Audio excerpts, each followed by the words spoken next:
Hello guys, আসসালামু আলাইকুম। এমকে 360 ডিগ্রিতে সবাইকে স্বাগতম। আজকে আবার আমি হাজির হলাম একটা ফটোশপের টিউটোরিয়াল নিয়ে। দেখতে পাচ্ছেন একটা ক্লিন ফটো। এটা সাধারণত এই ফটো থেকে তৈরি করা।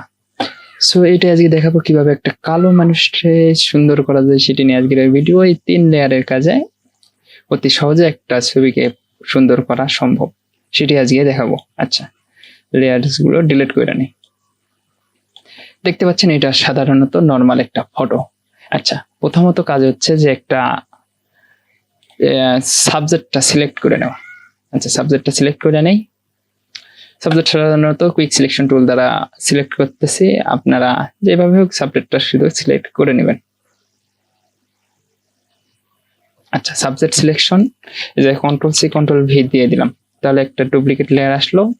আসার পরে এটা সিলেকশন করে নিলাম। নেওয়ার পরে ব্রাশ টুলের সাদা কালার, দেখতে পাচ্ছেন এটা অন্য কালার আছে। আচ্ছা, সাদা কালার কইরা নেই, নিয়ে পুরোটা কভার কইরা দেই।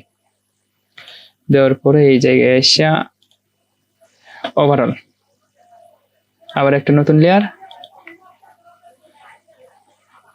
আবার সাদা কালার নিয়ে কভার করে দিলাম। আবার ওভারঅল দিয়ে এই জায়গায় সাধারণত এটা কমাই দিলাম। আবার একটা ডুপ্লিকেট লেয়ার, আবার ওই একই কাজ সাদা কালার দিয়ে ব্লক করে দিলাম। নরমাল থেকে ওভারঅল দেখতে পাচ্ছেন। আচ্ছা, এটা একটু কমাই দেই। তাহলে আপনার চোখের সামনে আপনি দেখতে পেলেন কিভাবে একটা কালো মানুষকে সুন্দর করা যায় অতি সহজে 3 লেয়ারের কাজে।